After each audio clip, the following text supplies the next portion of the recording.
Hello દોસ્તો, અમારા મહીસાગર જિલ્લાના લુણાવાડાની ફેમસ રેસીપી એટલે કે લીલી મકાઈનું છીણ. આ અમારી શાન છે દોસ્તો. આ એટલી મસ્ત અને પાવરફુલ છે ને કે એકવાર જે ચાખે ને એ એના દીવાના બની જાય. આટલી મસ્ત અને પાવરફુલ રેસીપી છે દોસ્તો. બનાવવાની યુનિક અને એક ટ્રેડિશનલ રીત છે જે અમે આજે બતાવવાના છીએ. અમારો પ્રયત્ન આપને ગમે ને તો પ્લીઝ એને લાઈક કરજો અને અમારી ચેનલ ઉપર નવા હો તો સબસ્ક્રાઈબ બટન જરા દબાવી લેજો, જેથી આવી અવનવી રેસીપી આપના સુધી પહોંચતી રહે. દોસ્તો, આ ડીશની ડિમાન્ડ એટલી બધી હોય છે ને કે નાની પાર્ટી હોય કે મોટો પ્રસંગ હોય, કોઈક ના કોઈક બાને લોકો આને જરૂર બનાવતા હોય છે. એટલી દીવાનગી આ રેસીપી માટે છે. તો દોસ્તો ચાલો શરૂ કરીએ આપણી આ યુનિક અને ટ્રેડિશનલ રીતે આપણી આ રેસીપીની. દોસ્તો, મસ્ત ટેસ્ટ લાવવો હોય ને તો એક બાબત ખાસ ધ્યાન રાખજો કે મકાઈ લેવાની, પણ દેશી મકાઈ લેવાની, અને એમાં એનો દાણો એકદમ દૂધથી ભરેલો અને સોફ્ટ હોવો જોઈએ, જરા પણ કઠણ હોવો જોઈએ નહીં. બસ અહીંયા અમે 3 કિલો લીલી મકાઈ લીધી છે. એને ફોલી અને મસ્ત એવી તૈયાર કરી દેવાની. ફ્રેન્ડ્સ, એની અંદરની એક પણ મૂછનો તાતરો ના રહે ને એટલું ખાસ ધ્યાન રાખજો.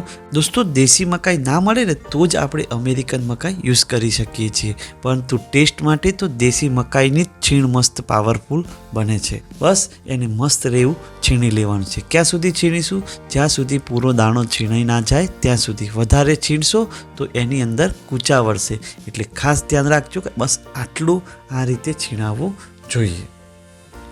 હવે જુઓ, એક મકાઈના અંદરથી આટલું છીણ પડશે. એ રીતે બધી મકાઈ મસ્ત એવી છીણી લેવાની, અને 3 કિલો મકાઈની અંદરથી દોસ્તો આટલું છીણ પડ્યું છે. જુઓ, છે ને મસ્ત એવું તૈયાર. દોસ્તો ચાલો હવે વઘારની શરૂઆત કરીએ, પણ એમાં ધ્યાન રાખવા જેવી બાબત છે, એટલે ખૂબ ચીવટથી જોજો. અહીંયા જુઓ, 5 ચમચી તેલ લીધું છે, અને એ ગરમ થાય એટલે એની અંદર લસણના ટુકડાથી વઘારની શરૂઆત કરવાની છે. અને સાથે સાથે એ જ્યારે થોડાક શેકાય ને ત્યારબાદ એની અંદર ખડા મસાલા, તમાલપત્ર, આખું મરચું, લવિંગ, તજ અને બાદિયું આ રીતે આને અંદર એડ કરીશું. અને બસ થોડુંક શેકાય એટલે એની અંદર પછી વારો આવશે થોડુંક જીરું એડ કરવાનું. પહેલાં એડ કરવાનું નથી દોસ્તો. આ રેસીપીની અંદર દરેક ઇન્ગ્રેડિયન્ટ્સ એડ કરવા માટેનો સમય છે. આ સમય એડ કરશો તો એનો પ્રોપર ટેસ્ટ આવશે. બસ થોડુંક લીલું મરચું અહીંયા એડ કરવાનું છે, બાકીનું રવા દેવાનું છે. ક્યારે એડ કરવાનું છે આગળ આવશે વિડીયોમાં. બસ થોડીક હિંગ નાખી અને આપણે જે છીણ પાડ્યું છે ને દોસ્તો, આ છીણ આની અંદર હવે એડ કરવાનું છે. બસ પ્રયત્ન ગમે તો લાઈક કરજો, અને ચેનલ ઉપર નવા હો તો આ સબસ્ક્રાઈબ બટન જરા દબાવી લેજો. ફ્રેન્ડ્સ, હવે ધીરજ રાખવાની જરૂર છે. અહીંયા શીખતી વખતે ખાસ ધ્યાનમાં રાખવા જેવી બાબતો છે, એ જરા નોટ કરજો. અહીંયા જો શરૂઆતમાં આ નીચે ચોંટશે, પણ ચિંતા કરવાની જરૂર નથી.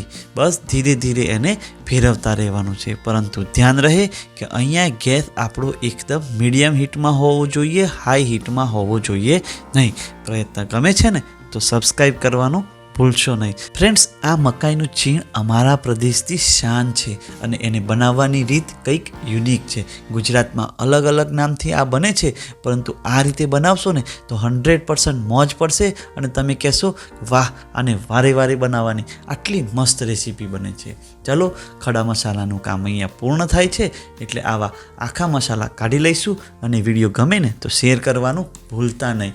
દોસ્તો, આપણી ચેનલ પર અવનવી મસ્ત મજાની રેસીપીઓ છે. તમે એકવાર નજર કરશો ને તો મજા પડશે ને, એ ગેરંટી છે. તો અમારી આ રેસીપીઓ જોવાનું ચૂકતા નહીં. અને હા ફ્રેન્ડ્સ, તમે ક્યાંથી અમારો વિડીયો જોઈ રહ્યા છો જરા કોમેન્ટ તો કરજો, જેથી અમને આનંદ થાય. જુઓ દોસ્તો, ધીરે ધીરે આપણે શેકતા રહ્યા ને, અમે એક એક દાણો અહીંયા છૂટો પડતો રહ્યો છે. પરફેક્ટ ધ્યાન આપવાનું છે કે કેટલું શેકાય પછી જ આપણે આગળની પ્રોસેસ કરવાની છે. દોસ્તો, એક એક સ્ટેપ ઇમ્પોર્ટન્ટ છે, એટલે કોઈ પાર્ટને મિસ કરતા નહીં. જો શેકાવાની તૈયારી છે, અને ધીરે ધીરે અંદરથી તેલ છૂટું પડી રહ્યું છે. આ એની સાચી રીત છે. બસ આટલું ધ્યાન આપશો ને તો આપનું મકાઈનું છીણ પરફેક્ટ બનશે. દોસ્તો હવે સમય આવ્યો છે લસણ એડ કરવાનો, પણ લસણ કેવું વાટીને, સાથે સાથે લીલા મરચાં પણ આ રીતે વાટીને આ સમય એડ કરીશું. અહીંયા કાચું નહીં રહે એનું કારણ કે તેલ ગરમ છે અને તે છૂટું પડીને બહાર આવી ગયું છે. એના કારણે લસણ પરફેક્ટ શેકાઈ જશે અને એનો અરોમા એવો ને એવો બરકરાર રહેશે. જેથી આ સમયે લસણ એડ કરજો ને તો એનો ટેસ્ટ મસ્ત મજા આવે એવો બનશે. અને પછી દોસ્તો આને ફક્ત ને ફક્ત 1 થી 2 મિનિટ સુધી જ ફેરવવાનું છે. બસ લસણ ચડી ગયું. હવે વારો આવે છે એની અંદર થોડીક હળદર નાખવાની અને પછી એને મસ્ત રીતે ફેરવી લેવાની. બસ આ રીતના સ્ટેપ તમે જાળવશો ને તો કંઈ ભૂલ પડશે નહીં. અને હવે વારો આવે છે દૂધ એડ કરવાનું. અહીંયા ફૂલ પેટ અને ફૂલ ક્રીમ 500 ml જેટલું દૂધ અહીંયા એડ કર્યું છે. સાથે સાથે આપણે મકાઈની જે છીણ પાડી હતી ને એ થાળીની અંદર પણ મકાઈનું દૂધ હશે, એટલે એ થાળી ધોઈ અને આની અંદર એડ કરજો. ઘણી જગ્યાએ ફક્ત પાણી પણ ઉમેરવામાં આવે છે, એનાથી વાંધો નહીં આવે, પણ દૂધ નાખવાથી આનો ટેસ્ટ ગજબનો આવશે. એટલે આપણે દૂધ વાપરજો, મજા આવશે. બસ આને શીરાની જેમ મસ્ત રીતે હલાવતા રહેવાનું અને એની થિકનેસ આવે ને પરફેક્ટ ત્યાં સુધી એને તૈયાર કરવાનું છે. જુઓ છે ને મસ્ત એવો કલર. દોસ્તો અત્યારે તો લીલી મકાઈની સિઝન ચાલી રહી છે, એટલે દરેક જગ્યાએ લીલી મકાઈ મળશે. પરંતુ અમારા લુણાવાડાના પાનમ બ્રિજ જોડે ખેડૂત મિત્રો હવે 12 માસ આ મકાઈ પકવી રહ્યા છે. તો ક્યારેક અહીંયાથી જાઓ તો લીલી મકાઈ લેતા જજો અને આ રીતનું છીણ બનાવજો. ઘરના સભ્યો કહેશે વાહ મજા પડી ગઈ. અને હવે વારો આવે છે મીઠું એડ કરવાનો.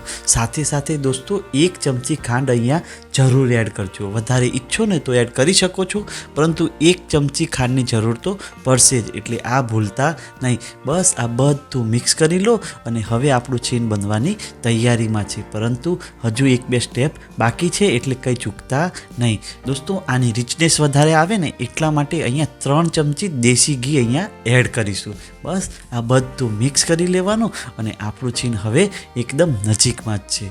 અમારો પ્રયત્ન ગમે તો લાઈક કરજો અને ચેનલ ઉપર નવા હો તો સબસ્ક્રાઈબ બટન જરા દબાવી લેજો, જેથી આવી અવનવી રેસીપી આપણા સુધી પહોંચતી રહે. ફ્રેન્ડ્સ પરફેક્ટ શેકાયો હશે અને યોગ્ય રીતે દૂધનું પ્રમાણ જળવાયું હશે ને તો ધીરે ધીરે અંદરથી મસ્ત એવું ઘી છૂટું પડશે અને શીરાના જેવું ટેક્સચર આવશે. જો આ રીતનું ટેક્સચર આવે એટલે આપણું છીણ બનીને તૈયાર. તો ચાલો પીરસવાની શરૂઆત કરીએ અને ઘરના બધા સભ્યોના મન મોહી લઈએ. બસ આની સાથે કાજુના ટુકડા અને સૂકી દ્રાક્ષ સાથે લીલા ધાણાને કેમ ભૂલાય આટલું નાખી મિક્સ કરજો અને આપણું છીણ બનીને તૈયાર છે. દોસ્તો આને ગરમા ગરમ જ પીરસવાનું છે, પણ પીરસતી વખતે આ ટ્રાય અચૂક કરજો, જેથી કરીને મજા પડશે ને એ ગેરંટી છે. તો ચાલો આપણે ડીશ સજાવીએ. બસ એને સર્વિંગ બાઉલમાં કાઢી ગરમા ગરમ પીરસવાનું છે. આની ફ્લેવર જ એટલી મન મોહી લે એવી છે ને કે મજા પડી જાય. આ ડીશની અંદર થોડાક કાજુ એડ કરો ઉપર, સાથે લીલા ધાણા અને દાડમના દાણા જરૂર એડ કરજો અને પછી થોડોક લીંબુનો રસ ઉપરથી સ્પ્રિંકલ કરી દો. વાહ મોજે મોજ.